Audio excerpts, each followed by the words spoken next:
जिहाद पे? बहुत अच्छी बात है। जब तक इस प्रकार से कठोर कानून नहीं लगाया जाएगा तब तक कि लव जिहाद आदि जितने भी अपराध हैं वो अपराध बंद नहीं होंगे। इसलिए बहुत अच्छी बात है जो योगी जी ने विधेयक पास किया है, विधेयक पारित किया है, पेश किया है, तो उसको पारित कर देना चाहिए, उसको पास कर देना चाहिए, जिससे पूरे देश में लागू हो जाए।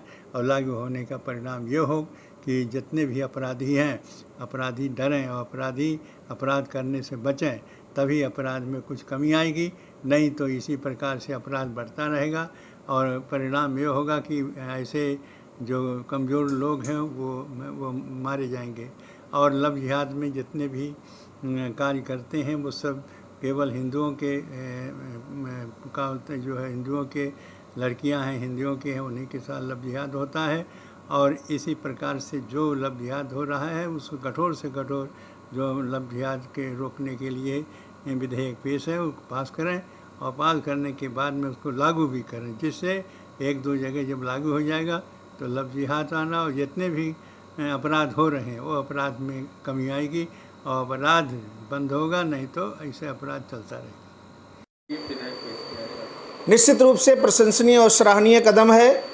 हमारे भारत देश में विशेष करके उत्तर प्रदेश के तराई क्षेत्रों में इस तरह की घटनाएं निरंतर बढ़ती जा रही हैं, जिसको रोकने के लिए एक कठिन और कठोर कानून बनाने की आवश्यकता थी, जिसके उपलक्ष्य में माननीय मुख्यमंत्री योगी आदित्यनाथ जी महाराज ने एक कठोर और कठिन कार्य किया है, जिससे इस व्यवस्था पर रोक लगेगी और जितने भी आतताई हैं इस कठोर कानून से घबरा करके निश्चित रूप से जो धर्मांतरण कराने वाले लोग थे वो बचेंगे। इससे साधु संत कैसे? निश्चित रूप से प्रशंसनीय है। हम सारे लोगों के दृष्टि में, या यूं कह लिया जाए, सनातन धर्म को मानने वाले जितने भी लोग हैं उनके हृदय में इस समय प्रसन्नता है और इस तरह के कठिन कानून बनने चाहिए, जिससे धर्मांतरण और जो लव जिहाद की जो परंपरा बन चुकी है, हमारी हिंदुओं लड़कियों को बहला करके बरगला करके उनके साथ अनैतिक कार्य किया जाता रहा है, उसमें रोकथाम लगेगी। पूज्य योगी आदित्यनाथ जी महाराज को बहुत बहुत साधुवाद, क्योंकि पूज्य मुख्यमंत्री जी ने लव जिहाद पर आज एक विधेयक पेश किया है।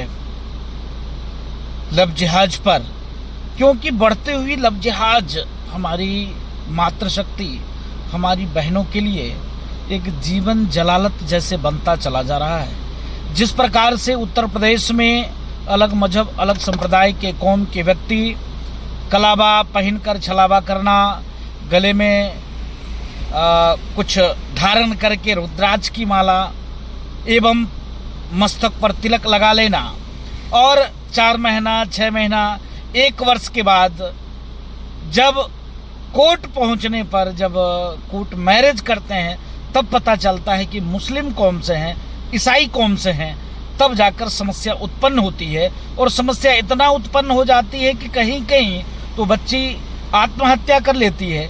कई स्थिति परिस्थिति यह बन जाता है कि किस प्रकार से उसके साथ कई पुरुषों के साथ गुजारना पड़ता है, तब वो आत्महत्या कर लेती है। कई प्रकरण हम लोगों के पास ऐसे हैं। इसके नाते लव जिहाद पर सख्त कानून बनाने की जरूरत है।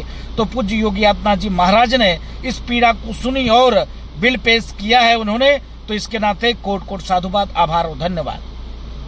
देखिए, निश्चित ही मानसून सत्र के पहले दिन में ही माननीय मुख्यमंत्री श्री आदित्यनाथ योगी जी महाराज जी ने लव जिहाद पर जो विधेयक प्रस्ताव रखा है पूरे सदन विधानसभा के बीच में, मैं मानता हूँ कि एक सराहनीय पहल है और आज तक ऐसा किसी मुख्यमंत्री ने नहीं किया, क्योंकि लव जिहाद और धर्मांतरण एक ऐसा संवेदनशील मुद्दा है जो कमज़ोर हृदय के मुख्यमंत्रियों के बस की बात नहीं है। और शायद इसीलिए माननीय मुख्यमंत्री जी को उत्तर प्रदेश की जनता ने चुनने का काम किया है। लव जिहाद एक बहुत बड़ा अपराध है। लव जिहाद में हमारी जो स्त्रियां हैं, क्योंकि यह स्त्री प्रधान देश है और पूरी तरीके से असुरक्षित थी, जिस प्रकार से उनको काट कर उसमें पेटियों में भर दिया जाता था, लव जिहाद का शिकार बनाया जा रहा था और फंडिंग के माध्यम से भारत में धर्मांतरण कराए जा रहे थे।